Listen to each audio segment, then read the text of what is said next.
Selama beberapa tahun terakhir, IHSG atau yang menjadi parameter dari pasar modal Indonesia telah mengalami pertumbuhan yang cukup pesat.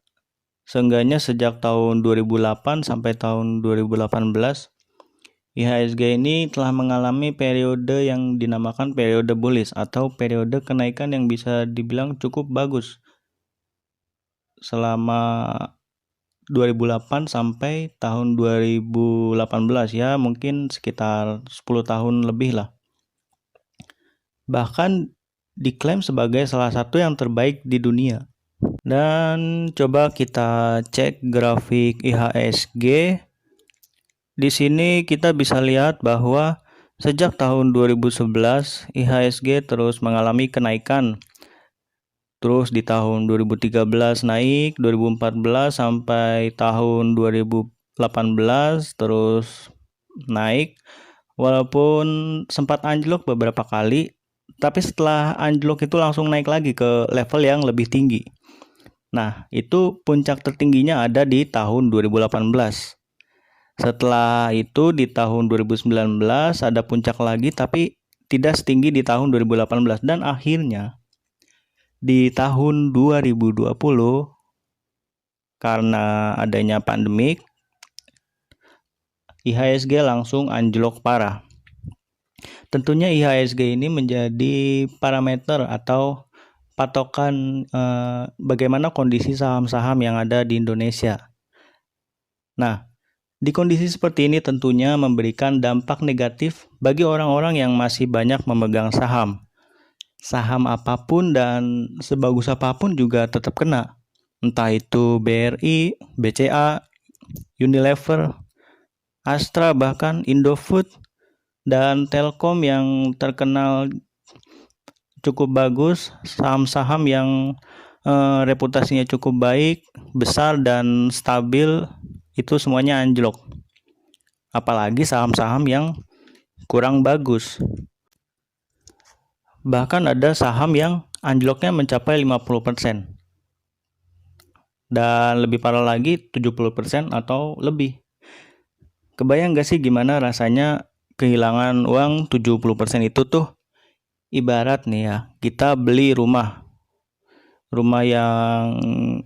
impian lah, rumah yang udah kita lama pengen beli, kita udah nabung susah-susah. Terus itu rumah tiba-tiba kena meteor, hancur. Ya udah, rumahnya nggak bisa ditempatin, nggak bernilai lagi. Ya mau dijual masih bisa, tapi harganya berapa? Mungkin cuma seharga tanahnya doang. Entah itu investor yang udah berpengalaman ataupun yang masih baru, yang namanya kehilangan uang di pasar modal, hasil investasi di pasar modal segitu banyaknya, pasti rasanya ya apes lah. Apalagi investor yang baru mulai, karena terinspirasi dari yuk nabung saham, terus nyoba-nyoba beli saham yang direkomendasiin dari berbagai sumber, dan tiba-tiba sahamnya anjlok. Bingung kan harus gimana?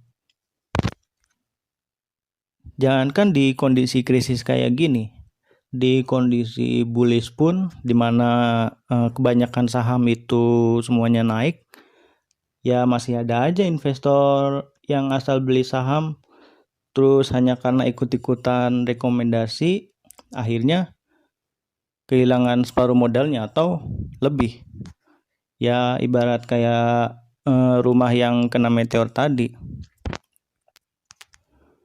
Nah,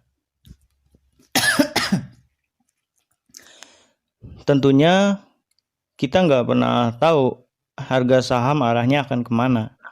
Dan mungkin nggak pernah nyangka juga kalau saham yang kita pegang ternyata anjloknya separah ini. Dan sehebat apapun seorang investor atau trader, secanggih apapun metode yang dia praktekkan, sebanyak apapun pengetahuannya, kalau dia mengaku bisa memprediksi harga saham akan naik atau turun, jangan pernah percaya, karena nggak ada seorang pun yang bisa memastikan harga saham itu naik atau turun. Terus kalau kita nggak bisa nebak harga saham arahnya kemana, lalu gimana caranya kita bisa dapat untung dari investasi saham? Kalau kita nggak bisa nebak harga saham, nggak tahu arahnya kemana, percuma dong. Nggak bakal bisa dapat untung dari investasi saham. Ya nggak gitu juga. Jadi kita eh, cara mendapatkan keuntungan dari investasi saham ya memang dari kenaikan harga saham. Kita beli saham yang harganya murah, terus nunggu harganya naik dan kita di situ dapat untung. Tapi kita caranya itu bukan dengan cara menebak akan naik atau turun harga sahamnya. Nah, di sini kita akan membahas gimana caranya agar kita bisa mendapatkan keuntungan dari investasi saham. Ada beberapa cara atau bisa dibagi menjadi dua cara. Ada yang pertama analisis teknikal dan analisis fundamental. Di channel ini Renaldo sudah membahas tentang analisa teknikal. Dan kemarin Renaldo mengajak saya untuk mulai membahas analisa fundamental karena itu juga merupakan cara yang terpenting, prinsip dari investasi yang sangat penting dan paling utama baik itu untuk jangka pendek atau jangka panjang. Analisa fundamental itu pasti akan dibutuhkan bagi berbagai macam investor. Kenapa analisa fundamental itu penting? Jadi begini, kita pertama-tama harus memahami apa itu saham sebenarnya. Definisi saham itu kita harus perlu benar-benar pahami dulu. Apakah investasi saham itu hanya sekedar membeli saham lalu menunggu harganya naik atau turun? Enggak kan? Yang perlu diingat bahwa saham itu adalah bukti kepemilikan terhadap sebuah perusahaan. Jadi, di balik sebuah saham ada yang namanya bisnis yang dijalankan oleh perusahaan. Jadi nggak sekedar harga saham itu naik atau turun. Ya memang harga saham naik atau turun itu ditentukan oleh supply dan demand. Tapi supply dan demand itu dikontrol oleh apa? Tentunya supply dan demand itu adalah keputusan dari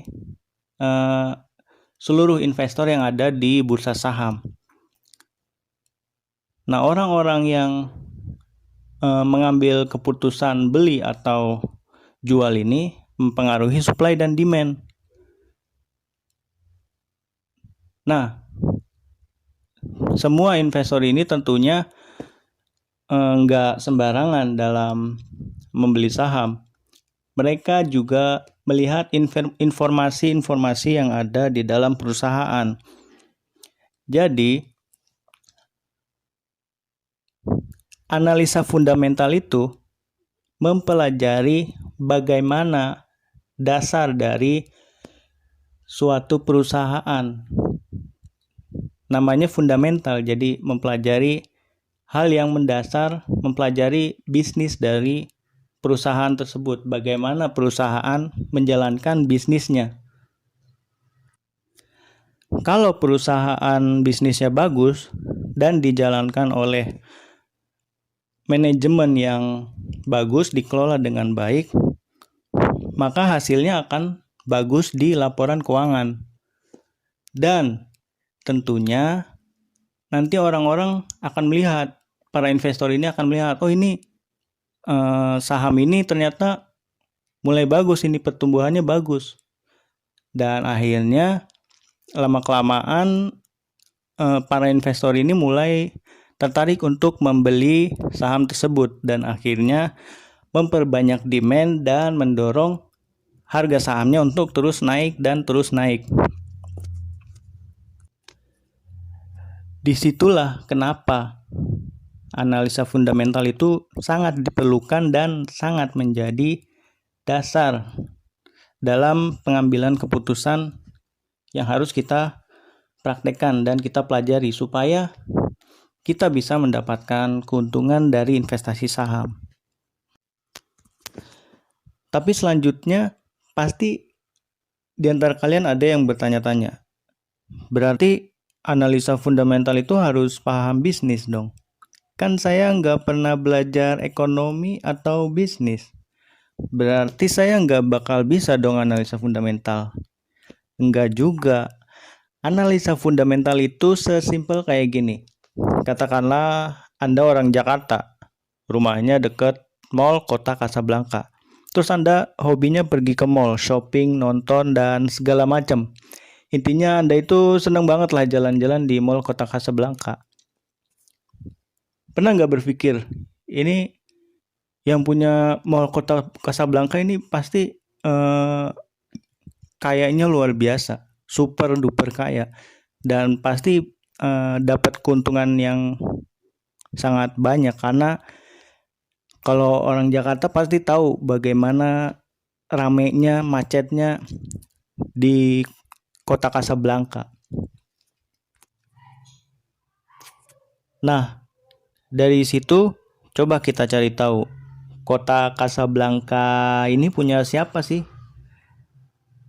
Dan ternyata kita coba cari-cari, ternyata kota Casablanca itu adalah salah satu proyek dari PT Pakuwon Jati Tbk.